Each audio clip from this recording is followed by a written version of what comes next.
खबरों के निष्पक्ष विश्लेषण के लिए सब्सक्राइब करें Jantantra TV and press the bell icon. Never miss any update. Bihar NDA में चिराग घमासान बीजेपी की तमाम कोशिशों के बावजूद कम होने का नाम नहीं ले रहा है। सीएम नीतीश कुमार से बेहद नाराज लोक जनशक्ति पार्टी के अध्यक्ष चिराग पासवान ने एक बार फिर नीतीश के दबाव के सामने नहीं झुकने का खुला ऐलान कर दिया है। अपने समर्थकों के साथ बैठक में चिराग पासवान ने नीतीश कुमार के चुनावी एजेंडे को खारिज कर दिया। चिराग ने अपने समर्थकों को एक बार फिर से कहा है कि वे किसी भी परिस्थिति के लिए तैयार रहें। दरअसल मंगलवार को ही चिराग पासवान ने अपनी पार्टी के नेताओं कार्यकर्ताओं के साथ एक वीडियो कॉन्फ्रेंसिंग की और इस बैठक में चिराग पासवान ने नीतीश कुमार के रवैये को लेकर सख्त नाराजगी जाहिर की।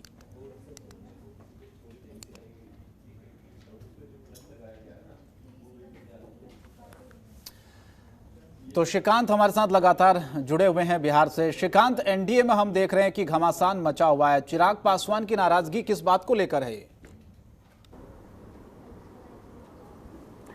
देखिए, चिराग पासवान की नाराजगी किस बात को लेकर है ये कहना बड़ा मुश्किल है, क्योंकि चिराग पासवान ने कल अपने पार्टी के नेताओं कार्यकर्ताओं से जो बात की उसमें कहा कि अभी सीट बंटवारे को लेकर कोई बातचीत नहीं हुई है, तो सीटों को लेकर वो दबाव नहीं बना रहे हैं। लेकिन सच्चाई यही है कि अब जेडीयू फिर से बीजेपी के साथ है, तो चिराग पासवान को डर है कि ये सीटें उनकी घट सकती हैं। या दूसरा हो सकता है कि बीजेपी चाहती है कि इस बार नीतीश कुमार पर दबाव बनाया जाए, उनको प्रेशर में रखा जाए, क्योंकि नीतीश कुमार बीजेपी के साथ सरकार चलाने के बावजूद भी हमेशा अपने एजेंडे पर काम करते रहे हैं। तो चिराग पासवान का कहना है कि 3 पार्टियों की सरकार है, बीजेपी, जेडीयू और एलजेपी की, तो किसी एक दल का एजेंडा नहीं चलेगा। तो उन्होंने अपना जो विजन डॉक्यूमेंट है जारी किया है और कहा है कि इसको लागू करना पड़ेगा। अब सवाल ये उठता है कि क्या चिराग पासवान की पार्टी का विजन डॉक्यूमेंट एनडीए का विजन डॉक्यूमेंट हो जाएगा? ये तो मुमकिन लगता नहीं है।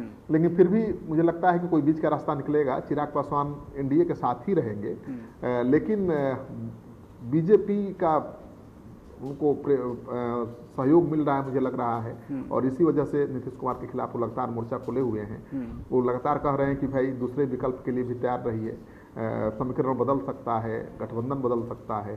तो बहुत सख्त लहजे में वो चेतावनी दे रहे हैं। तो मानकर चलिए कि इस बार चिराग पासवान सीटें उनकी ज़्यादा न घटे इसको लेकर चिंतित हैं और वो दबाव बना रहे हैं, और वो चाहते हैं कि बिहार में सरकार जो बने तो उसमें उनकी अच्छी खासी भागीदारी हो। ऐसे नहीं कि एनडीए की सरकार बन जाए और उनका कोई सुने ही नहीं, क्योंकि अभी मंत्रिमंडल में उनके पार्टी का कोई मंत्री नहीं है और इस सवाल को लेकर उनको बहुत गुस्सा भी है, नाराजगी भी है, और उनका मानना है कि सरकार में उनकी सुनी नहीं जा रही है, उनकी परवाह नहीं की जा रही है, और शायद इसी वजह से वो नाराज भी हैं। तो चिराग पासवान को बीजेपी ही संभालेगी। मुझे लगता है कि बीजेपी के खिलाफ वो नहीं बोल रहे हैं, बीजेपी के साथ खड़े दिख रहे हैं, और उनको पूरा भरोसा है कि बीजेपी उनको सपोर्ट करेगी, उनका साथ देगी, उनके पार्टी के पॉलिटिकल इंटरेस्ट का ध्यान रखेगी। तो मुझे लगता है कि ये सब कुछ बीजेपी की तरफ से किया जा रहा है, चिराग पासवान के माध्यम से नीतीश कुमार को दबाव में लाने के लिए।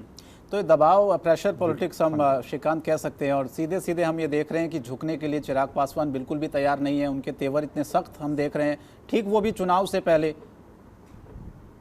ये आगे जाके क्या, अगर ये परिस्थितियां नहीं बनती है,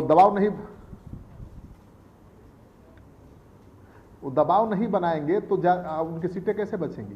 पिछले विधानसभा चुनाव में जेडीयू आरजेडी के साथ था, 41 सीटों पर लड़े थे वो। अब इस बार तो 41 सीटें मिलेंगी नहीं, इस बार जेडीयू भी साथ है, तो सीटें तो सबकी घटेगी, बीजेपी की घटेगी, चिराग पासवान की भी घटेगी और जेडीयू की भी घटेगी। तो मुझे लगता है कि ज़्यादा न घटे इस बात की चिंता उनको सता रही होगी, और वो लोकसभा चुनाव के परफॉर्मेंस का हवाला दे रहे हैं कि लोकसभा चुनाव में उनका जो पार्टी का परफॉर्मेंस है 100% रहा है। 6 सीटों पर पार्टी लड़ी, 6 सीटों पर जीत गई, तो उसी हिसाब से उनको विधानसभा सीटें मिलनी चाहिए। तो कम से कम 36 सीटें तो मिले। तो चिराग पासवान उसी बात को लेकर दबाव बनाए हुए हैं। आपको याद होगा कि लोकसभा चुनाव के पहले उन्होंने इसी तरह का दबाव बीजेपी पर बना दिया था, अमित शाह पर भी बना दिया था जी। और झुकना पड़ा बीजेपी को, क्योंकि उन्होंने नोटबंदी का सवाल उठा दिया, फिर जीएसटी का सवाल उठा दिया, कई सवाल करने लगे थे बीजेपी से, और अमित शाह को झुकना पड़ा था। तो अमित शाह जैसे महारथी को उन्होंने झुका दिया था उस समय, तो उनको विश्वास है, उनका थोड़ा मनोबल बढ़ा हुआ है कि इस बार नीतीश कुमार पर वो लगाम कस पाएंगे और बिहार सरकार जो बनेगी वो नीतीश सरकार नहीं होगी बल्कि वो एनडीए की सरकार होगी जिसमें सभी सहयोगी दलों की चलेगी। चले देखते हैं, क्योंकि नीतीश का जो एजेंडा था उससे भी चिराग ने खारिज कर दिया श्रीकांत, और ये जिस तरीके की परिस्थिति उनके तेवर हमें नजर आ रहे हैं, सीधे सीधे लड़ाई या नाराजगी नीतीश कुमार से उनकी दिख रही है। बहुत शुक्रिया श्रीकांत हमारे साथ जुड़ने के लिए।